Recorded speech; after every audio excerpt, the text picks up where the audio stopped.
बिस्मिल्लाहिर्रहमानिर्रहीम। आज के प्रोग्राम के साथ मैं हूं नुसुल्लाह मलिक। नाज़रीन, पाकिस्तान का कौमी परचम पूरी दुनिया में लेकर जाने वाली पाकिस्तान की कौमी एयरलाइन PIA ना हमसे चल रही है ना बिक रही है। और अफसोस और शर्म का मुकाम तो ये है कि जिस कंसल्टेंट को हमने 2 अरब 22 करोड़ रुपए दे दिए, वो कोई एक भी सरमायाकार को पाकिस्तान में इसकी नीलामी के लिए ना ला सका। लोकल जिस सरमायाकार ने इसकी बोली दी वो भी 10 अरब रुपए, 85 अरब बेस प्राइस रखने के बावजूद 10 अरब से ऊपर बोली ना जा सकी। और वो PIA जो दुनिया भर में एक अपना मुकाम रखती थी, पाकिस्तान की कौमी एयरलाइन, जिसके बाद कई दुनिया की एयरलाइंस नक्शे पर आई, दुनिया के नक्शे पर और आगे बढ़ी, लेकिन हम मुसलसल पीछे ही जाते चले गए। इसी एयरलाइन ने एक ज़माने में पाकिस्तान का नाम बनाया, मुकाम बनाया, लेकिन आज हम इस एयरलाइन को बेचना चाहते हैं तो कोई हमें ख़रीदार नज़र नहीं आता।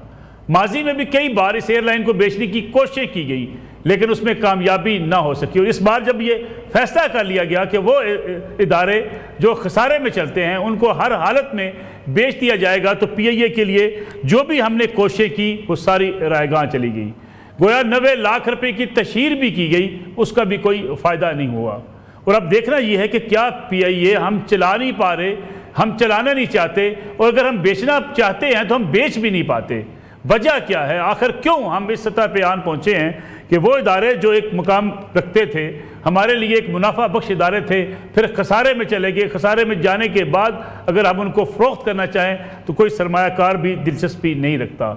ये सवाल भी उठता है कि जब माजी में भी इदारे निजकारी के अमल से गुजरे, उस निजकारी के अमल पर, उसकी शफाफियत पर एतराज़ात उठते रहे और ये कहा जाता रहा कि ये उन्हें पौनों दामों फ़रोख्त कर दिए गए। अब PIA के जिसके पास अपने असासे भी हैं, और ये कहा जाता है कि रोज़ वेलेट होटल जो न्यूयॉर्क में है और पेरिस में होटल, अगर इस 2 इदारों को ही, 2 जो प्रॉपर्टीज़ हैं, इनको ही बेच दिया जाए तो PIA को चलाया जा सकता है। PIA को नए जहाज़ चाहिए, नए जहाज़ लीज़ पर लिए जा सकते हैं। PIA के पास जो रूट्स हैं वो दुनिया की बहुत कम एयरलाइंस के पास होते हैं। आज हमें अगर नए रूट्स लेने पड़ें तो बाज़ ऐसे रूट्स हैं जहां मुकम्मल तौर पर अब पाबंदी लग चुकी है, वो नए रूट्स मिल भी नहीं सकते। और बाज़ ज़राए ये भी दावा करते हैं कि अगर आप लंदन हीथ्रो एयरपोर्ट के जो रूट्स हैं सिर्फ उनको ही सामने रखें तो ये $100 मिलियन के रूट्स हैं जो पाकिस्तान की एयरलाइन के पास हैं।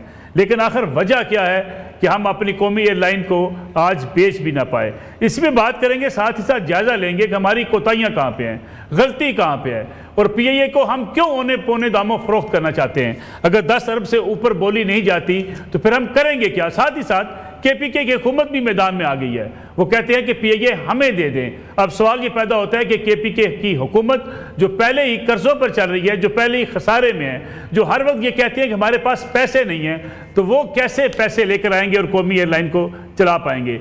या PIA को निजकारी के अमल से रोक कर वाकई चलाया जा सकता है, इसका भी जायजा लेंगे आज के प्रोग्राम के अंदर। मेरे साथ मौजूद है डॉक्टर शाहिद हसन सिद्दीकी साहब, मुल्क के मुमताज़ माहिर मुआशियात हैं, और उनके साथ तशरीफ़ रखते हैं अब्दुल्ला खान साहब जो कि पाकिस्तान एयरलाइंस के तर्जमान भी है। अब्दुल्ला साहब, मैं चाहूँगा कि आपसे प्रोग्राम का आगाज़ करें।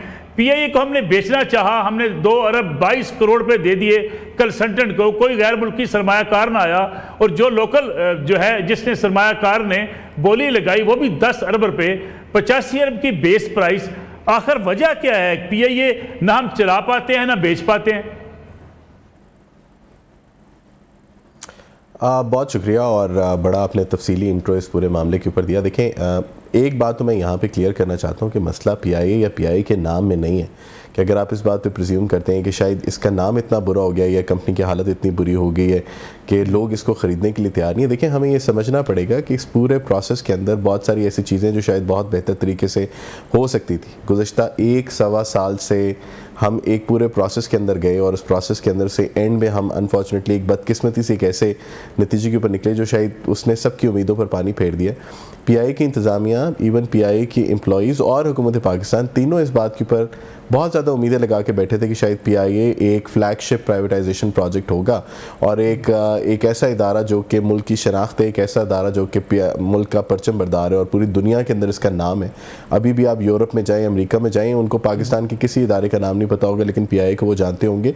वो एक फ्लैगशिप प्रोजेक्ट के तौर के ऊपर आएगा और उसके ऊपर एक अच्छा तरीके से ये प्राइवेट मैनेजमेंट को हैंड ओवर होगा। इट इज़ वेरी अनफॉर्चुनेट, बड़ी बदकिस्मती की बात है कि प्रोसेस उस तरीके से नहीं हुआ जिस तरीके से शायद ही होना चाहिए था। लेकिन एक बात मैं बार बार ये क्लियर करना चाहता हूँ कि PIA पाकिस्तान के चंद टॉप 3 ब्रांड्स के अंदर से उसका शुमार है और अभी भी इसके अंदर बड़ी सॉलिड फाउंडेशन के ऊपर है। इसके अंदर कसूर PIA या PIA के नाम का नहीं है। मेरे ख्याल में शायद प्रोसेस को हमें रिविजिट करना पड़ेगा। अब्दुल्ला साहब, लोग सवाल उठाते हैं, वो कहते हैं कि PIA के एम्प्लॉइज़ हों या PIA को चलाने वाले हों, उन्होंने सही तरीके से PIA को चलाया नहीं, जो खसारे का बायस बनी। PIA के अंदर यूनियनबाजी, PIA के अंदर अफराद की ज़्यादा मौजूदगी। क्या ये बात दुरुस्त है कि PIA के पास जो एम्प्लॉइज़ की तादाद है वो दुनिया की एयरलाइन के साथ अगर कंपेरिजन किया जाए तो उससे ज़्यादा है? देखें, ये बात दुरुस्त थी मगर अब नहीं। PIA ओवरस्टाफ्ड ऑर्गेनाइजेशन थी आज से गुज़श्ता 3 से 4 साल पहले तक, जब हमारे पास 20-21 हज़ार एम्प्लॉइज़ होते थे और ये एक रेशो के तौर के ऊपर बढ़ती थी कि एक तैयारी के ऊपर 560 अफराद हैं। लेकिन अब वो ऐसी सिचुएशन नहीं है। गुज़श्ता 3-4 सालों के अंदर हमें कुछ एक इस्लाहात और कुछ एक रिफॉर्म्स के पूरे एक एजेंडे से गुजरे, क्योंकि ये प्राइवेटाइजेशन जो अभी आप देख रहे हैं, इस प्रोसेस के एज अ प्री रिक्विजिट तो शायद 3-4 साल पहले से शुरू हो गए थे। एम्प्लॉय की स्ट्रेंथ इवेंचुअली कम की गई और अब 7-7.5 हज़ार के ऊपर एम्प्लॉय की स्ट्रेंथ है, जो कि किसी भी तौर पर ज़्यादा नहीं है। बल्कि इनफैक्ट कुछ जगहों के ऊपर तो PIA को मज़ीद भर्तियाँ करनी है, जिसमें हमें मज़ीद कप्तान रखने, केबिन क्रू की हमें मज़ीद ज़रूरत है। तो कहने का मकसद ये है कि अब वो ओवर स्टाफ नहीं है जिस तरीके से पहले आप जैसा कहते हैं कि थी।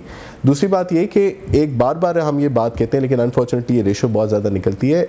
एम्प्लॉयज़ की तादाद का दारोमदार आपके बिजनेस मॉडल के ऊपर भी होता है। अगर आपका बिजनेस मॉडल इस तरीके का है कि आपने तमाम चीज़ों को आउटसोर्स करके रखा हुआ है और दूसरे इदारे, फॉर एग्जांपल ग्राउंड हैंडलिंग किसी और के पास हो, इंजीनियरिंग किसी और के पास हो, किचन किसी और के पास हो, एयरपोर्ट सर्विसेज किसी और के पास हो, तो आपके पास तो सिर्फ मैनेजमेंट और क्रू बचेगा। तो इस हिसाब से एक आप बहुत हेल्दी एफिशिएंट कंपनी होगी। लेकिन PIA के अंदर ये सारी चीज़ें इनसोर्स्ड है और उसका ये मतलब नहीं है कि इनएफिशिएंट है। बिकॉज अगर हम एयरपोर्ट सर्विसेज किसी और को देंगे बनिस्बत वो एयरपोर्ट सर्विसेज जो हम अपने एम्प्लॉय से करवाते हैं, हमें वो बहुत सस्ती पड़ती है। इस तरीके से अगर हम फ्लाइट किचन को आउटसोर्स करके हम लेट सपोज कहीं और बाहर से खाने लेने शुरू कर दें बनिस्बत वो जो कि आप अपने किचन में बनाते हैं, तो वो हिसाब से आपको सस्ते पड़ते हैं, तो हम कॉस्ट इफेक्टिव ज़्यादा हैं। अभी थोड़ी देर पहले एक TV प्रोग्राम के ऊपर ये बात हो रही थी कि PIA के टोटल HR कॉस्ट जो है वो 9-9.5% से ज़्यादा नहीं है और हम उस एयरलाइन जिसका हम बहुत ज़्यादा बात करते हैं वो 28% के ऊपर है। तो 28% एक दुबई बेस्ड एयरलाइन के ऊपर जिसके रेवेन्यू भी $15-16 बिलियन है साल का, बनिस्बत 9.5% एक ऐसी एयरलाइन के अंदर जो कि 200 अरब रुपए, 250 अरब रुपए बनाती है। इस बात को शो करती है कि इनएफिशिएंसी एक्चुअली एम्प्लॉय स्ट्रेंथ से ड्राइव नहीं हो रही। इनएफिशिएंसी के और बहुत सारे फैक्टर्स हैं। अब्दुल्ला साहब, अगर हम बात करें इस वक्त जो हमारे पास प्लेन्स हैं, 777 की बात की जाए, एक 777 इस वक्त कितने में कास्ट करता होगा, उसकी क्या मालियत होगी जो सिर्फ पाकिस्तान एयरलाइन के पास है? दूसरा ये बताइएगा कि जो हम 85 अरब रुपए जो हमने बेस प्राइस रखी थी, बाज़ लोग तो इस पर भी इतराज़ करते हैं कि गवर्नमेंट जब भी ऐसा जो है वो करती है बेस प्राइस, वो भी मार्केट प्राइस से कम होती हैं जो हमारे इस वक्त असासे हो सकते हैं। आपके रूट्स, आपके जहाज़, आपके जो असासे हैं, क्या इतनी मालियत के हैं जितनी इस वक्त बेस प्राइस रखेगी? बहुत अच्छे सवाल, और दोनों सवालों के जवाब मैं एक एक करके देता हूँ। PIA के पास इस टाइम पे 12 बोइंग 777 है, जो कि दुनिया का एक बहुत पॉपुलर जहाज़ है। एक नया 777, अब ये डिपेंड करता है कि आपने कितनी तादाद में उठाएं। उसकी मेरे ख्याल जो मार्केट वैल्यू तो शायद $300 मिलियन के करीब हो। अगर आप उसको क्वांटिटी में उठाएं तो $250-250 मिलियन के करीब एक जहाज़ है और आपके पास 12 है। दूसरी बात जो आपने बोली उसके ऊपर कि जी 85 अरब का फिगर कहाँ से आया, हमें ये बात समझनी पड़ेगी कि PIA के इस टाइम पे बैलेंस शीट के ऊपर या PIA की किताब के ऊपर 165 अरब रुपए के कर्जे हैं, 165 अरब रुपए के असासे हैं जो PIA की मिल्कियत है, यानी वो चीज़ें जो कि आपके पास असासों के तौर के ऊपर है। उसका 60% आपने डाइवर्स्ट आउट करना था या जिनकी आपने निचकारी करनी थी। तो उस हिसाब से 165 का अगर आपने 60% लगाएं तो ये तकरीबन 99 अरब रुपए या 97 से 99 अरब रुपए के दरमियान में ये आपके टोटल इसकी मार्केट वैल्यू बनती है सिर्फ एसेट की बेस के ऊपर। उस हिसाब से निचकारी कमीशन ने एक बहुत अट्रैक्टिव प्राइस 85 अरब लगाई थी, कि जिसका मतलब ये है कि एक थोड़ा सा इंटाइस करे। इसका मतलब ये नहीं था कि इसकी वैल्यू इतनी नहीं बनती। और वो बहुत सारी पर्सनैलिटीज़ जो कि सुबह से मैं देख रहा हूँ जो कि कह रहे हैं कि जी 85 अरब भी बहुत ज़्यादा है तो 10 रुपये में दे देनी चाहिए, तो 1 रुपये में दे देनी चाहिए, वो मेरे ख्याल में थोड़ी सी ज़्यादती कर रहे हैं बगैर PIA की किताबों को देखे हुए। लेकिन एक बात और समझने वाली और ये बड़ी इंपॉर्टेंट है, देखें किताब के ऊपर असासे होना या आपकी टोटल प्रॉपर्टी की कीमत होना या जहाज़ों की कीमत होना एक बात, किसी भी कंपनी का जब आप तखमीना लगाते हैं, उसकी वर्थ कैलकुलेट करते हैं, तो उसके अंदर दो और फैक्टर्स आते हैं। एक फैक्टर आता है उसकी अर्निंग कैपेबिलिटी, कि वो जैसी भी कंपनी है वो इस टाइम पे साल का या महीने का कितना रेवेन्यू कमाती है। इस हालत के अंदर भी अगर PIA 250-250 अरब साल का कमाता है तो उसका मतलब ये है कि अर्निंग पोटेंशियल इसका बहुत अच्छा है। इसका मसला रेवेन्यू की इनकमिंग नहीं है या रेवेन्यू जनरेशन इसका मसला नहीं है। दूसरी बात जो बहुत ज़्यादा इंपॉर्टेंट फैक्टर होता है वो किसी भी इदारे की साख्त या उसकी ब्रांड इक्विटी होती है, कि उसकी ब्रांड की कितनी वैल्यू। एक इदारा जो कि एक कॉमन हाउस होल्ड नेम है, आप PIA का नाम लें तो हर छोटे से छोटा बंदा भी जानता है कि PIA क्या करती है, PIA का क्या काम है। उसके साथ आपके पास 60 लाख कंफर्म पैसेंजर है जो कि हर दफ़ा प्रेफरेंस देता है PIA से ट्रैवल करने को, क्योंकि वो कंफर्टेबल है PIA के जहाज़ में बैठने के लिए। उसको PIA के जहाज़ का माहौल अपना कंफर्टेबल लगता है। तो इन तीनों चीज़ों को भी अगर आप शामिल करें तो उसकी वर्थ आपकी किताब के ऊपर जो मालियत है उससे वो ज़्यादा होती है। तो कहने का मकसद ये कि 85 अरब कहाँ से आया ये तो मैंने आपको बता दिया, लेकिन ये बहुत ज़्यादा है या ये फेयर वैल्यू नहीं है, ये कहना दुरुस्त नहीं है। अब्दुल्ला साहब हमारे साथ मौजूद रहिए। डॉक्टर शाह हसन सिद्दीकी साहब, मैं चाहूँगा क्योंकि मुल्क की इकानमी के हवाले से आपसे बातचीत करनी है, लेकिन PIA के हवाले से मैं चाहूँगा कि आपका कमेंट इस पर ज़रूर लें। PIA को जिस तरीके से बेचा जा रहा है और जो PIA के असासे हैं, जैसा कि मैंने जिक्र किया कि अगर आपको इस वक्त जो रूट्स PIA के पास हैं वो इतने कीमती रूट्स हैं कि अगर किसी भी एयरलाइन को इवन बाज़ जगहों पर रूट्स के लिए अप्लाई करना पड़े तो वहाँ उन रूट्स की मौजूदगी ही नहीं है, वो रूट्स ले ही नहीं सकते। इन चीज़ों के बावजूद PIA को अगर हम बेचना चाहते हैं, 10 अरब की बोली, फिर 85 अरब की बेस प्राइस, आपको लगता है हमारा निजकारी का अमल दुरुस्त होता है? बहुत शुक्रिया। हमारा निजकारी का अमल मुतनाज़ा, गैर शफाफ और कौड़ियों के मोल हमने बेचे हैं। 6500 अरब रुपए के असासे बेचे, वो पैसे हम खा गए, असासे हमारे हाथ से निकल गए। और ये आपको मैं बता दूं कि बेशतर बहुत अहम अदारे हैं जिनको हमने बेचा, वो बंद हो गए। एक नेशनल फाइबर था जो काबिल फ़ख्र इदारा था, उसको प्राइवेटाइज़ किया, वो बंद हो गया, उसके प्लॉट बना के बिक गए। बैंकर्स इक्विटी एक बहुत बड़ा इदारा था, बलूचिस्तान व्हील। तो ये तो खसारे का सौदा रहा है और मैं कई बरसों से मैंने प्रूव किया है आदाद शुमार की मदद से कि ये तबाही का नुस्खा है। और सबसे ज़्यादा जो कामयाब हुकूमत कह रही है और सबसे ज़्यादा जो पैसे मिले हैं वो बैंकों से मिले हैं, निजकारी से। और मैंने ये साबित किया है कई बरसों से कि ये निजकारी नाकाम है, इससे मईशत तबाह हुई, इससे पाकिस्तान की सलामती को ख़तरात हुए और आगे मज़ीद ख़तरात हैं जो अब स्टेट बैंक कई बरसों के बाद अब दबे लफ्ज़ों में ये तस्लीम कर रहा है। तो मैं तो ये कहूँगा कि अल्लाह ताला ने हमें एक हमारे खुसूसी मौका दिया है और मैं तो अल्लाह ताला का शुक्र कर रहा हूँ कि ये नाहल तरीके से इंतहाई औने पौने बेचने की जो नाकाम कोशिश कर रहे थे और इससे पहले एक हिकमत अमली के तहत कई बरसों से PIA को तबाह करने की कोशिश की गई, इसकी साख ख़राब की गई। इशरत शौकत अजीज़ ने उस ज़माने में कहा कि $1 में बेच दें, यानी 200 रुपये में। शर्म आनी चाहिए कि वो कहते हैं कि आप इसको $1 में बेच दें। ये एक हमारा काबिल फ़ख्र इदारा है। एक और अहम बात है, कुछ तो आपने नुकात बताए, एक गारंटीड बिजनेस है। ये कब समझ में आएगी कि 25 करोड़ हमारी अल्हम्दुलिल्लाह आबादी है, यहाँ से उम्रे के लिए जाते हैं, हज के लिए जाते हैं, बैरूनी मुल्कों में सफ़र करते हैं, समंदर पार पाकिस्तानी जाते हैं। जो रूट्स हमारे पास हैं, मेरी जो रिसर्च है इसको मुनाफे में लाना मुमकिन है और मैंने इसका खाका भी पेश किया था। अगर नियत हो, अगर लूट मार ना करनी हो तो इसको मुनाफे में आज भी लाया जा सकता है, आज भी इसकी निजकारी की जा सकती है। जो मुश्किलात बताई जा रही हैं, मैं आज भी आपको फिगर्स की मदद से ये बता सकता हूं कि आज भी इसकी 85 अरब से ज़्यादा में निजकारी की जा सकती है, लेकिन चंद इक़दामात उठाने पड़ेंगे। लेकिन एक साजिश के तहत ये नहीं किया जा रहा और इसको जो है ना असासे बेचने की कोशिश की जा रही है। मैंने 2 रकात शुक्राना पढ़ा कि ये नाकाम हो गया और ये साजिश भी नाकाम हो गई। मैं आपको वजह बता दूँ इस गारंटीड बिजनेस क्या। देखिए, अब बात यह है कि 163 अरब रुपए के असासे हैं, 200 अरब रुपए का कर्जा है, इसको 100-150 अरब रुपए चाहिए हमें मुल्की करेंसी में। जब शहबाज शरीफ साहब ये कहते हैं कि FBR ने एक साल में 15,000 अरब रुपया अपनी कैपेसिटी से कम बनाया, कम वसूल कर रही है, ये वो कह रहे हैं। लेकिन मैंने तो ये कहा कि जनाब FBR के अलावा सूबों का भी ले लें, दूसरों भी ले लें, वो 22,000 अरब रुपए एक साल में कम वसूल कर रहे हैं प्राइम मिनिस्टर के मुताबिक और हमारी कैलकुलेशंस। तो क्या उससे 100-200 अरब 300 अरब रुपए की वसूली करके हम PIA को नहीं बचा सकते? पहला सवाल। और अगर हुकूमत कहती है कि 15,000 अरब रुपए कम है और वो वसूल करना नहीं चाहते तो फिर कौन वसूल करेगा? ये जवाब आप मुझे दे दें। दूसरा ये था कि देखिए 2 वर्षों में हमने 26 अरब डॉलर का तिजारती खसारा कम किया है, पाकिस्तान ने 26 अरब डॉलर का वर्षों में तिजारती खसारा। तो क्या इस साल में 2 अरब डॉलर कम करके हम पीआईए को में इन्वेस्टमेंट नहीं कर सकते कि भाई ये 2 अरब डॉलर लें, नए जहाज लें, नया इन्वेस्टमेट करें और ये शॉर्टफॉल को पूरा करें, इसको चलाएं? ये हम क्यों नहीं करते? ये एक मिस्टीरियस राज है। क्या रोशन डिजिटल अकाउंट में 9% पर हम कुछ कर्जे लेके आए हैं पैसे समझदार पाकिस्तानियों से? क्या मजीद 1 अरब डॉलर नहीं ले सकते उनको देके? क्या कमर्शियल बैंकों से नहीं ले सकते? जिंदा कौमें फैसला करती हैं, सख्त फैसले करती हैं। पाकिस्तान का कोई छोटा मुल्क है, इसके पास ज़बरदस्त असासे हैं, जौहरी ताकत है, स्ट्रेटेजिक लोकेशन है, दुनिया में हमारी नज़रें हैं। तो वो तो चाहते हैं कि ये बिक जाए, लेकिन कुदरत ने मौका दिया। मैं आपको साबित करूँ कि जब नवाज शरीफ साहब ने जौहरी धमाके किए थे तो हमारे ऊपर सैंक्शंस आ गए, उनके अल्फाज थे। कुदरत ने हमें ये मौका दिया है कि हम बैरूनी वसाइल से जान छुड़ा के अपने पैरों पर खड़ा हों, लेकिन उसके बाद से कर्जे लिए। मैं कहता रहा कि जौहरी कुव्वत के मुताबिक आप अपनी माशी कुव्वत बनाए, नहीं बनाया और इसको दानिस्ता तबाह किया गया।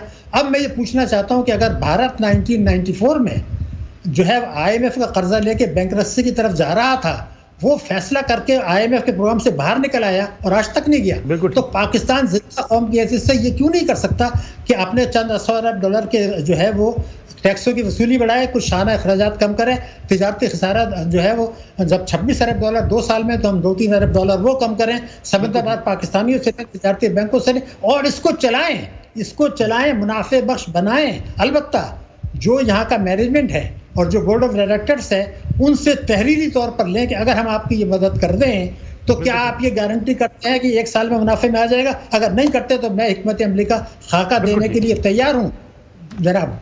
बिल्कुल ठीक है। डॉक्टर हसन सिद्दीकी साहब, एक ब्रेक का वक्त हुआ, एक ब्रेक से वापस आते हैं तो इसी में बात करेंगे कि अगर नए तैयारे मिल जाएं लीज पर, अगर PIA के पास फंड्स आ जाएं, हुकूमत फंड्स दे दे, तो फिर क्या PIA को चलाया जा सकता है? अगर चलाया जा सकता है तो फिर औने पौने दामों इसको बेचने की ज़रूरत क्या है? इस पर बात करेंगे ब्रेक के बाद। तो हम एक बार फिर खुशामदीद। अब्दुल्ला खान साहब, जो अभी बात की डॉक्टर साहब ने, लीज पर तैयारे हासिल किए जा सकते हैं, इन्वेस्टमेंट की जा सकती है, PIA को चलाया जा सकता है। अगर PIA चलाई जा सकती है तो PIA को मसला क्या है? फिर ज़रूर बेचना है। देखें, इसका जवाब शायद आपको हुकूमत पाकिस्तान ज़्यादा बेहतर तौर पे दे, लेकिन एक कॉन्सेप्ट है, एक स्कूल ऑफ थॉट है कि state has no business running a business, या सरकार का कोई काम नहीं है कि वो कारोबार चलाए। या एक और जो उसकी साइड पे बात होती है वो ये कि गवर्नमेंट के अंदर चीज़ें एफिशिएंट नहीं होती, प्राइवेट बिजनेस प्रैक्टिसेस के अंदर जो है वो एफिशिएंसी इंप्रूव कर जाती। इन दो मकासद की खातिर और प्लस कंबाइंड विद जो कि हमारी माशी चैलेंजेस हैं कि जिसके अंदर हमें IMF के प्रोग्राम में जाना पड़ता है या बाकी काम करना पड़ता है, और उसके प्री रिक्विजिट के तौर के ऊपर स्टेट ओन इंटरप्राइजेस को प्राइवेटाइज करना या उनको प्राइवेटाइजेशन की तरफ लेके जाना ज़रूरी होता है। ये तमाम अवामिल होते हैं जो कि पुश करते हैं या जिन्होंने पुश किया इस टाइम पे भी पाकिस्तान इंटरनेशनल एयरलाइंस को कि उसकी निजकारी की जाए। जहाँ तक ये बात है, ऑब्वियसली एयरलाइन चलाना इतनी बड़ी कोई रॉकेट साइंस नहीं, पूरी दुनिया में बहुत ज़्यादा मुल्क चला रहे हैं और बहुत अच्छी एयरलाइनें चला रहे हैं। दी ओनली थिंग इज़ कि शायद हमने गुज़िश्ता 2 दहाइयाँ ज़ाया कर दी, हम अपने प्रोडक्ट पे उस तरीके से नहीं इन्वेस्ट कर पाए, अपने सर्विस के मेयार में वो जिद्दत नहीं लेके आ पाए जो कि शायद लानी चाहिए थी, जिसकी वजह से हम थोड़ा सा पीछे रह गए। और जो इस सर्विस का गैप अभी आपको नज़र आता है, ये थोड़ा सा ज़्यादा वाइड हो गया क्योंकि वो लोग इम्प्रूव करते हुए जा रहे थे, हम लोग अपनी जगह पे थे या डिक्लाइन के ऊपर आ रहे थे, तो गैप बहुत ज़्यादा बढ़ गया। अभी भी अगर आपके पास अच्छे नए जहाज़ हों, सर्विस हमारी ऑलरेडी इतनी बुरी नहीं है, रिलायबिलिटी हमारी इतनी बुरी नहीं है। रिलायबिलिटी नए जहाज़ों से, अच्छे जहाज़ों से बहुत इंप्रूव कर जाएगी। अच्छा जहाज़ आ जाए with in flight entertainment systems, बाकी तमाम चीज़ें आ जाए, प्रोडक्ट का मेयार नेचुरली ऊपर चला जाएगा और फिर उसके बाद सिर्फ आपने नेटवर्क ऐड करना है। तो कहने का मकसद ये है कि ये एक ऐसी चीज़ें जो कि दुनिया में हुई हैं और की जा रही हैं, और मेरे ख्याल में अगर हुकूमत चाहे तो वो कर सकती है। निजकारी के बाद भी जो आएगा बिज़नेस पार्टी आएगी, वो भी इवेंचुअली यही करेगी, उसका भी मंसूबा यही होगा कि उसने प्रोडक्ट को इंप्रूव कराना है, उसने नेटवर्क को इंक्रीज कराना है। फिर क्या अब्दुल्ला साहब हमें लीज पे कुछ जहाज देने को तैयार नहीं है? देखिए, हमें ये समझना पड़ेगा कि ये तमाम चीज़ें होती हैं आपकी कैश फ्लो से या लिक्विडिटी से। अगर आपके पास पैसे हैं तो हर जगह से जहाज़ आने को तैयार होते हैं। अगर आपके पास पैसे हैं, अगर आप उस तरह से वो दिखा सकते हैं, अगर आप फॉरेन करेंसी आपके पास अच्छी है, आपके पास लिक्विडिटी है, तो ये चीज़ें तो लाना को बहुत ज़्यादा मुश्किल काम नहीं है। दुनिया में जहाज़ अवेलेबल हैं, किसी एक पर्टिकुलर टाइम पे नहीं मिलते। हमें समझना पड़ेगा कि हमारा कभी कभी बिकॉज आप सर्टन रूल्स को फॉलो करते हैं जो कि गवर्नमेंट सेक्टर के बड़े स्ट्रिंजेंट रूल्स हैं, तो उसकी वजह से आपका डिसीजन मेकिंग प्रोसेस स्लो हो जाता है। कहने का मकसद ये है कि अगर आपने जहाज़ एक्वायर करना है तो हमारे यहाँ जहाज़ एक्वायर करने में 8 से 10 महीने का टाइम लगता है। 8 से 10 महीने बाद जिन लोगों ने जहाज़ ऑफ़र किया होता है वो जहाज़ किसी और को दे चुके होते हैं। अगर यही चीज़ आपकी ज़रा ज़्यादा स्विफ्टली हो, या जिस तरीके से कोई प्राइवेट बिजनेस प्रैक्टिस करती है कि आपने डिसीजन लिया और आप जहाज़ ले लें, तो आप बहुत अच्छी कीमत में बहुत बेहतर जहाज़ हासिल कर सकते हैं। ये सिर्फ एक बात मैं मिसाल के तौर पर कह रहा हूँ। जी जी 225 अरब रुपये रेवेन्यू की आपने बात की अब्दुल्ला साहब, ये रेवेन्यू और खसारा कितना डिफरेंस है इसमें? देखें, आज से कोई 4-5 महीने पहले जब पीआई की बैलेंस शीट के ऊपर वो लेगेसी लोन्स का बर्डन था, जो कि जिस तरह मैंने आपको कहा कि गुज़श्ता 2 दहाइयों के अंदर वो क्यूमुलेट हुआ था या वो इकट्ठा हुआ था, तो फिर तो ये खसारा बहुत ज़्यादा था। इसलिए कि आप अगर लेट्स सपोज 225 या 240 अरब रुपए आप तकरीबन कमाते, मैं थोड़ा सा एग्जैक्ट फिगर पे चला जाता हूँ 2023 के, तो अगर आप 237 या 240 अरब रुपए कमा रहे हैं और उसके अंदर आपके बिज़नेस की एफिशिएंसी आपको साल का 9 अरब का ऑपरेटिंग मुनाफा भी देता है, लेकिन जो गुज़श्ता कर्ज़ों का जो बोझ है जिसके अंदर इंटरेस्ट प्लस प्रिंसिपल अगर आपको पे करना पड़े और वो 1.25 अरब की डेट सर्विसिंग हो, तो आप जो मर्ज़ी कर लें, आपकी इदारा मुनाफे में नहीं जा सकता था।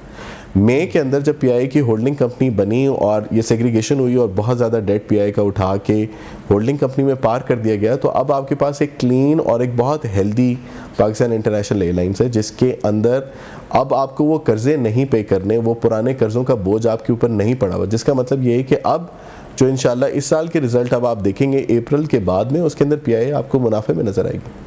यानी पीआईए के ऊपर जो इस वक्त कर्जा है, अगर कोई बिडर आ जाता है, कोई नीलामी में कामयाब हो जाता, तो उसको पीआईए के जो साबका कर्जा है वो अदा नहीं करना। देखिए, वो ऑलरेडी उठा के एक दूसरी कंपनी में पार कर दिया गया है। ये मई 2024 के अंदर ये सेग्रीगेशन हुई थी। पीआई होल्डिंग कंपनी के नाम से एक कंपनी क्रिएट की गई और जो तमाम वो कर्जा था वो तकरीबन को 650 अरब if I am not mistaken उसका क्वांटम था, वो उठा के ऑलरेडी दूसरी कंपनी में पार कर दिया गया है और वो कर्जा बैंकों से रीशेड्यूल करवा लिया गया। तो अब तो पीआई की फाइनेंशियल हेल्थ बहुत बेहतर है बनिस्बत वो जो कि हम शायद गुज़श्ता साल देखते थे। डॉक्टर शाह सिद्दीकी साहब, जब भी हम बात कर रहे हैं कि पीआईए बिल्कुल क्लीन कर दी गई है, कर्जा होल्डिंग कंपनी के पास है, पीआईए इस साल प्रॉफिट में भी आ सकती है, फिर हमने ज़रूर निजकारी की तरफ जाना है कि आईएमएफ का इतना बड़ा प्रेशर है कि हमें तमाम स्टेट ओन्ड इदारे जो हर हाल में बेचने हैं? देखिए जनाब, आईएमएफ का प्रेशर का मसला नहीं है।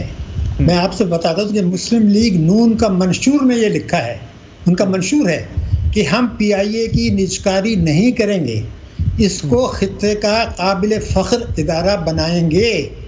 ये लिखना चाहिए था कि दोबारा बनाएंगे, पहले ये था, हम इस पर फ़ख्र करते थे, हमने एमिरेट्स एयरलाइन की हेल्प की थी, मैं इसमें खुद शरीक था इस मामले में। तो ये बात नहीं है, पीआईए में सब कुछ था, लेकिन वेस्टेड इंटरेस्ट हैं, अशराफिया हैं, ऐसे लोग जिनको मैं माफिया कहता हूँ। आज हमारे वज़ीर ने कहा कि भाई ये 85 अरब तो बहुत ज़्यादा, इसको कम कर दें। अरे यार, खुदा के गज़ब से डरें, क्यों कम कर दें भाई? कौन सी बेचैनी है मुझे आज बताऊं। देखिए, ये तो स्टेट लाइफ भी इसको स्टेट लाइफ को बेच रहे हैं।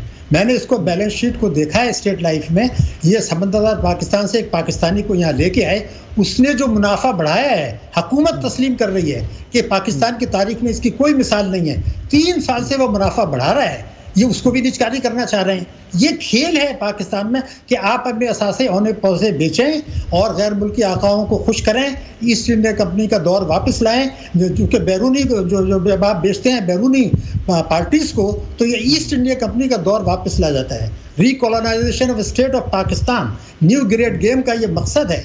तो हम तो ट्रैप हो चुके हैं, हम तो दूसरों के मफाद में फैसले कर रहे हैं। मैं गारंटी कर रहा हूँ कि ये 1 साल तो नहीं, मगर ये मुनाफे में उसके बाद आ जाएगा, क्योंकि होल्डिंग कंपनी में सारे आपने ख़राब असासे ट्रांसफ़र कर दिए हैं। जब मैंने आपको बताया कि आप उसमें इन्वेस्टमेंट ला सकते हैं, आप उनको फंड्स दे सकते हैं, टैक्सों की चोरी रोक कर आप तिजारती खसारा करके ये ला सकते हैं, रोशन डिजिटल अकाउंट से ला सकते हैं, कमर्शियल बैंकों से आप ला सकते हैं। पाकिस्तान कोई छोटा मुल्क नहीं है, तो चंद अरब डॉलर लाना हमारे लिए क्या मुश्किल है। अगर एक साल में 16 अरब डॉलर का पाकिस्तान तिजारती खसारा बढ़ा सकता है तो 2-3 अरब डॉलर ये नहीं ला सकता। सियासी अज़्म नहीं है। किस मुंह से कह दिया हमारे वजीर ने कि जनाब 85 अरब डॉलर जो है वो 85 अरब रुपए की फिगर गलत है। मैं चाहता हूँ कि आप ये फैसला कर ले कौम कि हमें निजकारी नहीं करनी है, और ये कहना बिल्कुल गलत है मईशत के हिसाब से कि गवर्नमेंट का काम जो है वो बिजनेस करना नहीं है। तो क्या टैक्स एमनेस्टी देना है? टैक्स आप कलेक्ट नहीं करते,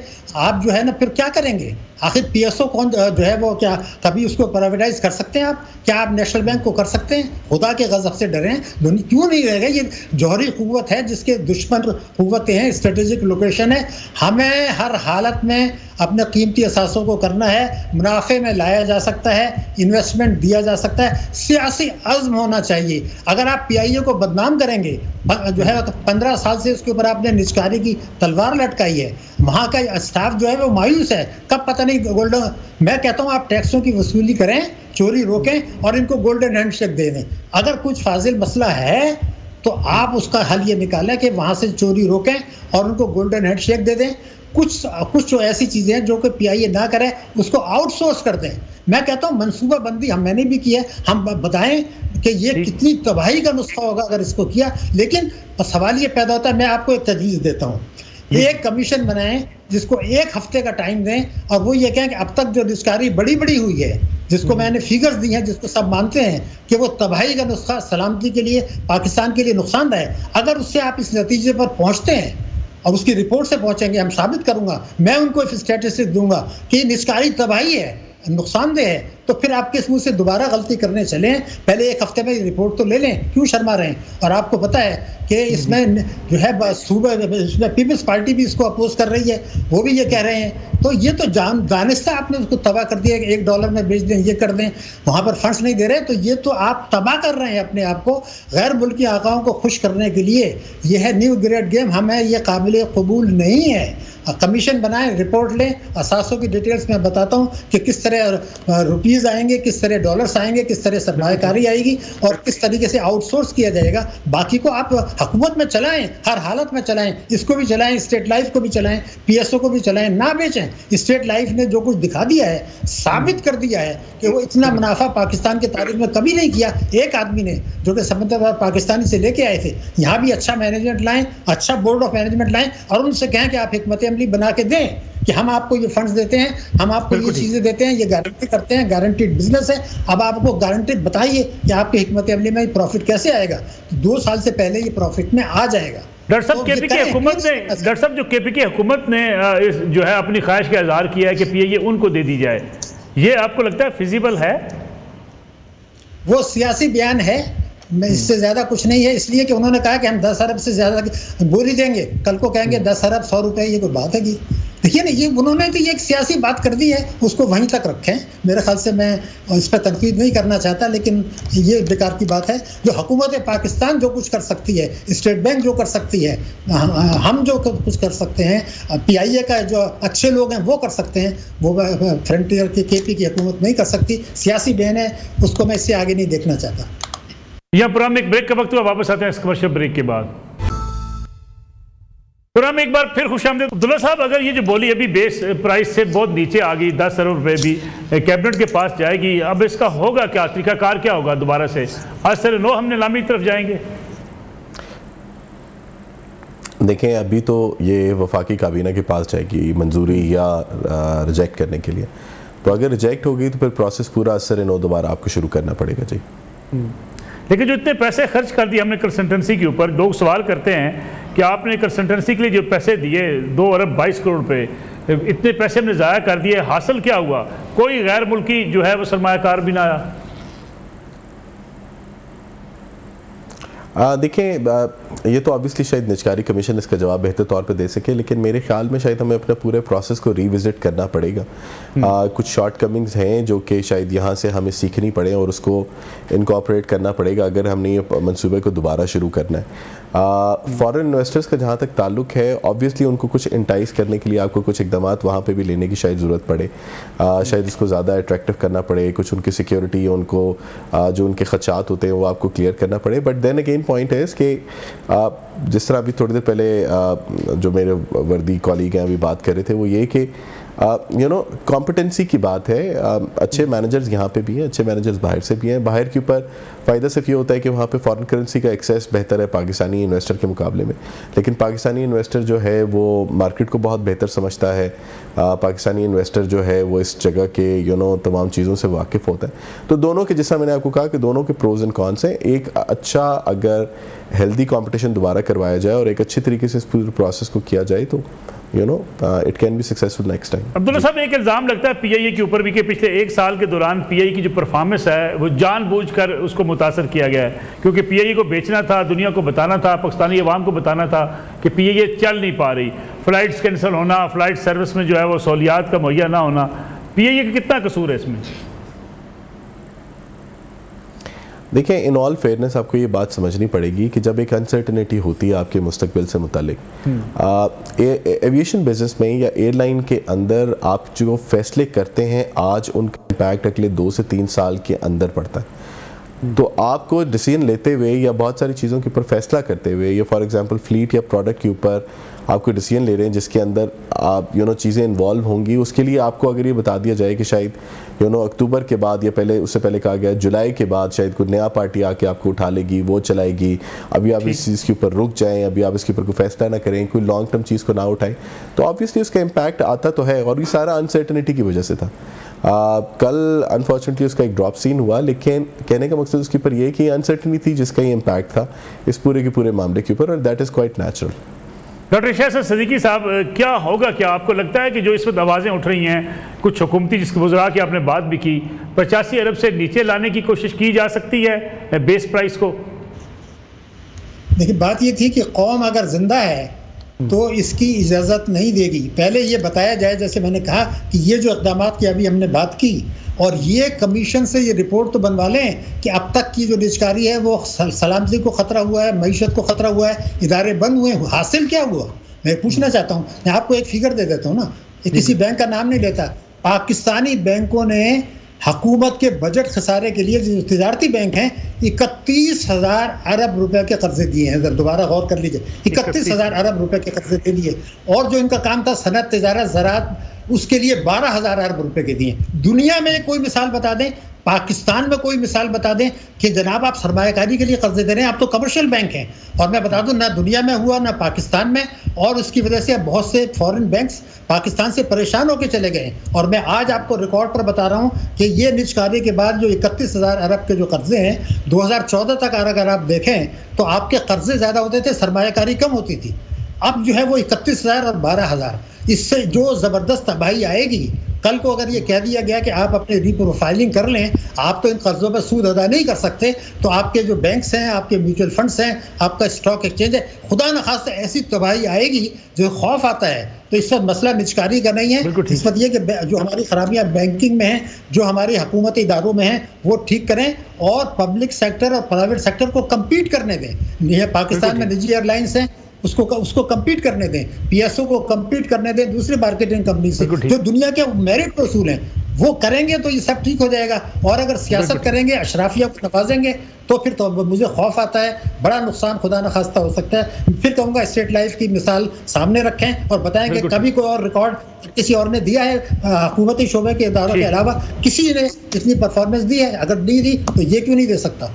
डॉक्टर शहजाद सिद्दीकी साहब, अब्दुल्ला खान साहब आज हमारे प्रोग्राम में शरीक गुफ्तगू थे। नाज़रीन, आज का प्रोग्राम था, इंशाल्लाह कल आपकी खिदमत में दोबारा हाज़िर होंगे। इजाज़त दीजिए, अल्लाह हाफ़िज़।